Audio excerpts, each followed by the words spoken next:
লক্ষ্মী শব্দৰ উৎপত্তি হৈছে লক্ষ্য ধাতুৰ পৰা। তে লক্ষ্মীৰ লক্ষ্য কি? লক্ষ্মীৰ লক্ষ্য হ'ল স্বামী সেৱা, হয়নে নহয়?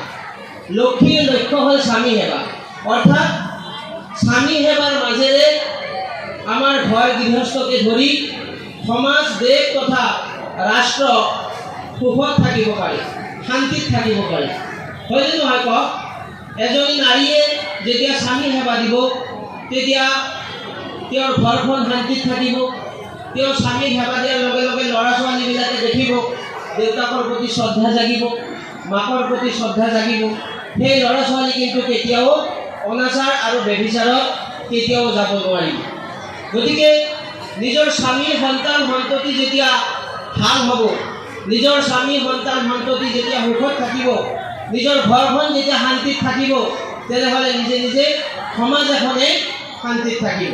আৰু যেতিয়া সমাজ এখন শান্তিত থাকে তেতিয়া অট'মেটিকলি এটা গাঁও আৰু এনেকৈ গাঁৱৰ পৰা দেশ, দেশৰ পৰা ৰাষ্ট্ৰৰো শান্তি আমাৰ এনেকৈ আমাৰ মাজতে থাকে।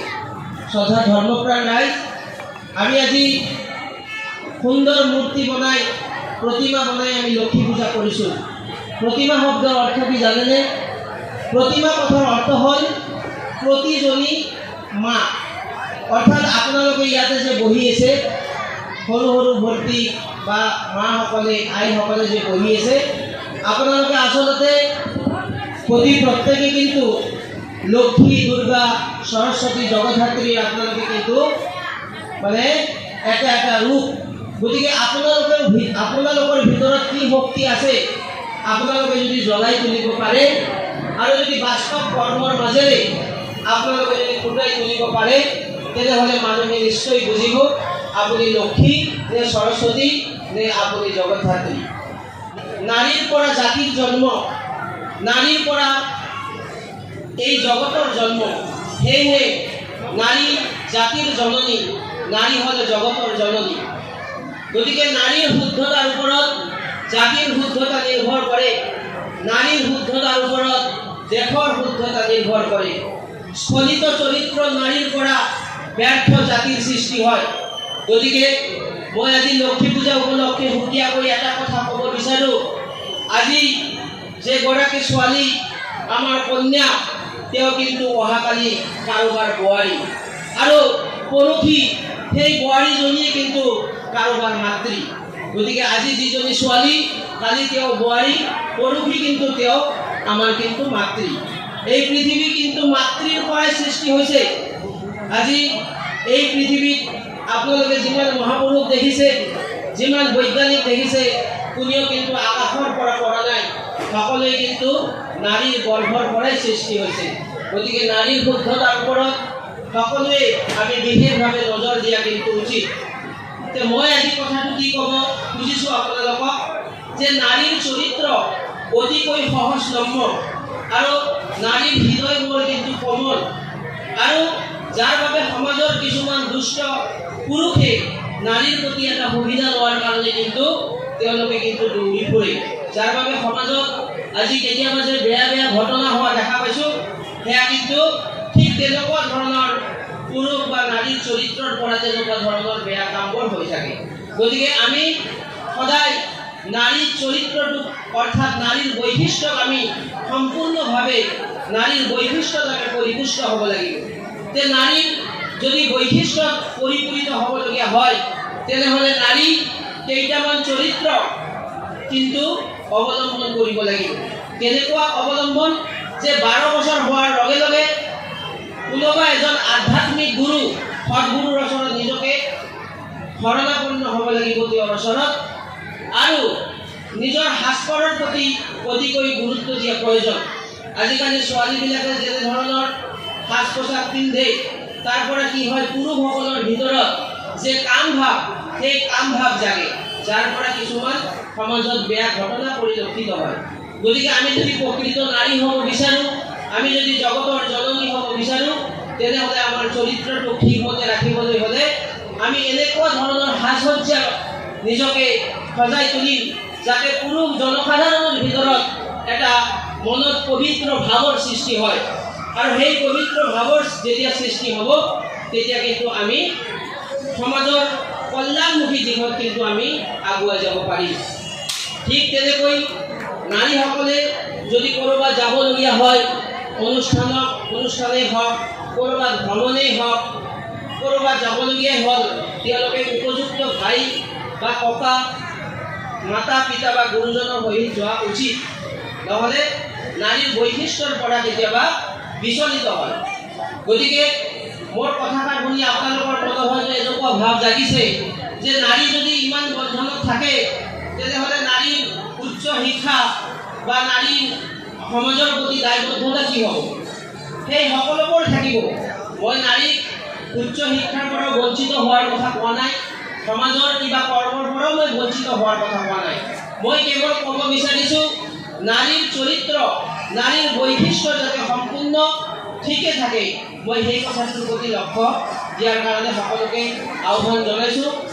আৰু মই সকলোকে অনুৰোধ কৰিম যে নাৰীসকলে বিশেষকৈ যাতে স্বামীৰ মাজেৰে দেৱতা দৰ্শন কৰে, কাৰণ নাৰীয়ে যদি স্বামীৰ ভিতৰত দেৱতা দৰ্শন কৰিব নোৱাৰে, পৃথিৱীত এনেকুৱা কোনো শক্তি নাই, পৃথিৱীত এনেকুৱা কোনো মহাপুৰুষৰ মহামন্ত্ৰ নাই যে নাৰীক দেৱতা দৰ্শন কৰাব পাৰে।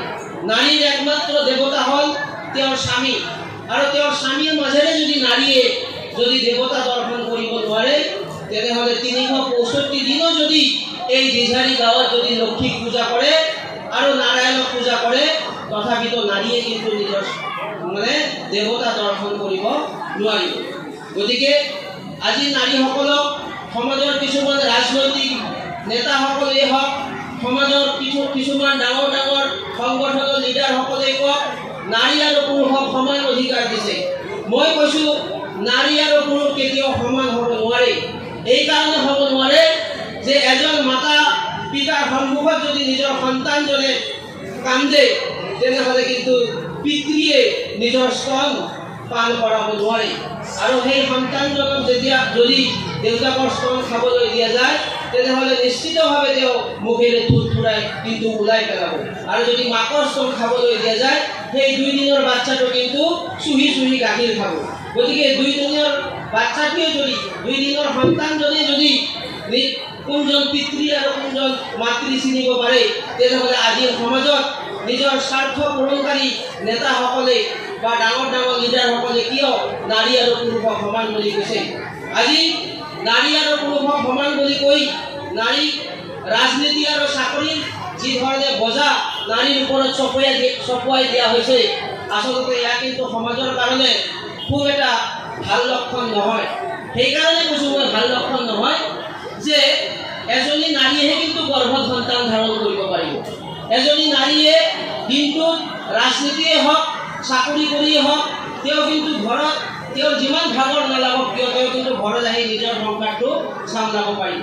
আজি মই দোকান কৰিছোঁ, মোৰ নিচিনা কোনোবাই দাদাই হয়তো অফিচ কৰিছে, তেওঁৰ আহি ভাগৰ লাগিলে নিজৰ ল'ৰা ছোৱালীৰ পৰা সেৱা ল'ব বিচাৰে, কিন্তু এজনী নাৰীৰ যেতিয়া ভাগৰ লাগে তেওঁ স্বামীৰ পৰা বা শহুৰৰ পৰা বা নিজৰ শাহুৰ পৰা তেওঁ কিন্তু সেৱা ল'ব নিবিচাৰে আৰু ল'ব নোৱাৰেও।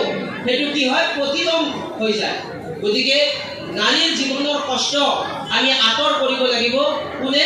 পুৰুষে। কাৰণ পুৰুষৰ কৰ্তব্য হ'ল পূৰণ কৰা। গতিকে নাৰীৰ বৈশিষ্ট্য হ'ল ধাৰণ কৰা আৰু পুৰুষৰ কৰ্তব্য হ'ল পূৰণ কৰা। এই এটা কথাকেই ক'লোঁ যাতে নাৰীসকলৰ সদায় চৰিত্ৰ আৰু বৈশিষ্ট্য যাতে ঠিকে থাকে, কাৰণ স্খলিত চৰিত্ৰ নাৰীৰ পৰা ব্যৰ্থ জাতিৰে জন্ম হ'ব। গতিকে নাৰী তেতিয়াই সাৰ্থক যেতিয়া তেওঁ সমাজক এজন ভাল সন্তানক উপহাৰ হিচাপে দিব। এজন নাৰী তেতিয়াই সাৰ্থক যেতিয়া তেওঁৰ মদ খোৱা গিৰিয়েকক তেওঁ ভাল কৰি সমাজৰ বুকত উভতাই দিব পাৰিব। গতিকে মাসকলৰ দায়িত্ব অতিকৈ বেছি। মই বিশেষ নকওঁ, এটা কথাকেই কওঁ যে হে নাৰী, তোমালোকে যদি সঁচাকৈ নিজৰ প্ৰকৃত নাৰী হ'ব বিচৰা তেনেহ'লে তোমালোকে গুপ্ত পুৰুষাংশা ত্যাগ কৰি তোমালোকে নিজৰ স্বামীক দেৱতা বুলি ভাবা। আৰু যদি তোমালোকৰ ভিতৰত গুপ্ত পুৰুষাংশা জাগি থাকে তেনেহ'লে গুৰুৰ ওচৰত সেয়া মুক্ত কণ্ঠে স্বীকাৰ কৰা। গুৰুৱে নিশ্চয় তোমালোকক সৎ ৰাস্তা দেখুৱাব। হে নাৰী, তোমালোকে যদি প্ৰকৃতভাৱে নিজৰ সংসাৰখন ঠিক কৰিব বিচৰা, তেনেহ'লে তোমালোকে কেতিয়াও নিজৰ চাহিদা পূৰণৰ কথা নিজৰ স্বামীক নকবা। আৰু তোমালোকে নিজৰ স্বামীৰ চাহিদা পূৰণ কৰি নিজৰ স্বামীক উন্নত যশ আৰু বৃদ্ধি তোমালোকে অতুলনীয় কৰি তোলা। তেতিয়াই তোমালোকে নিজৰ স্বামীৰ মাজেৰে তোমালোকে কিন্তু বৰ্ধিত হ'ব পাৰিবা।